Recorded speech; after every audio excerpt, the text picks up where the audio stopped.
y'all, it's Dr. Harper. In this video, we're gonna talk about pregnancy and libido.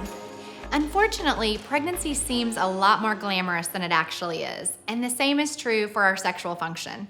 There's this myth out there that for some reason in pregnancy, libido goes wild and you're gonna want sex and it's gonna be fabulous.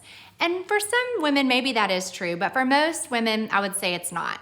So we're gonna go over the normal changes in pregnancy with your body and how that might affect your desire and your sexual function. In the first trimester, a lot of women are just miserable. They are having extreme fatigue, maybe some nausea and vomiting, breast tenderness. All these things make women have less desire for sex and less frequency of sex during the first trimester. In addition, your partner might be worried about hurting the little tiny embryo. So these things can really affect how your partner feels about having sex as well. In the second trimester, the results are mixed. Some women want to have more sex and some women are neutral or want to have less sex. So it's kind of all over the place in the second trimester. In the third trimester is when things really get interesting.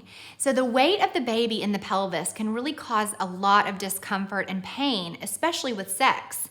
In addition, it can be kind of harder to have an orgasm. Maybe you're having some vaginal dryness. Just everything gets really uncomfortable and kind of awkward just because of the weight of the baby.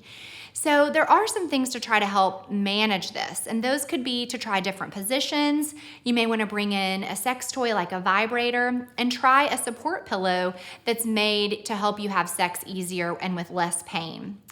A really important part of sex and pregnancy is communication with your partner.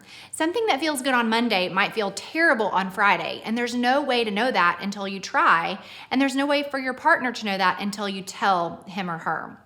So it's a really important opportunity to improve and engage in that sexual communication with your partner.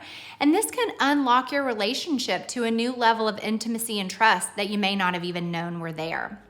So just know that these changes are normal and they're temporary. And the best thing to do is to have open and honest communication with your partner.